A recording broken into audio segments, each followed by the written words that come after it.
নবীজির সঠিক বয়স কত, শুধু এই বিষয়টা জানলে আপনি অবাক হয়ে যাবেন। আমরা অনেকেই বিষয়টা জানি না। জিবরাইল আলাইহিস সালাতু ওয়াস সালাম একবার নবীকে জিজ্ঞেস করলেন, ইয়া রাসূলুল্লাহ, আপনার সঠিক বয়সটা কত একটু বলেন তো। নবীজি বলছে, আমার বয়সের কথা থাক, পরে বলি, আগে তোমার বয়সটা কত একটু বলো।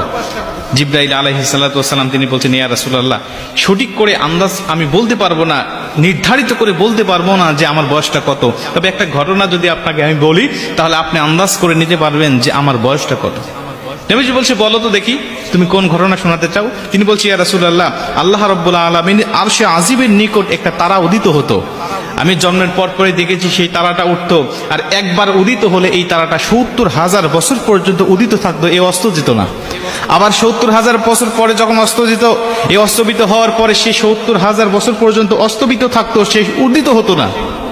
ইয়া রাসূলুল্লাহ, ইয়া হাবিবাল্লাহ, আপনি জেনে আশ্চর্য হবেন, যেই তারকা ৭০,০০০ বছর উঠলে আর নিভতো না, নিভলে আবার ৭০,০০০ বছর পরে উদিত হতো, এই তারকাটা আমি উঠতে আর অস্তবিত হতে দেখেছি ৭২,০০০ বার।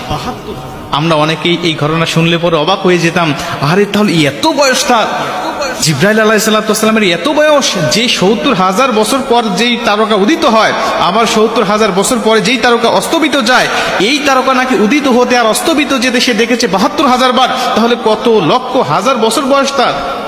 কিন্তু নবীজি কোনো বিচলিত হলেন না, নবীজি আশ্চর্য হলেন না। নবীজি স্বাভাবিকভাবে থেকে মুস্কি হাসি দিয়ে ডাক দিয়ে বলছে, জিবরাইল, ওই তারকা কি আজও তুমি দেখতে পাও?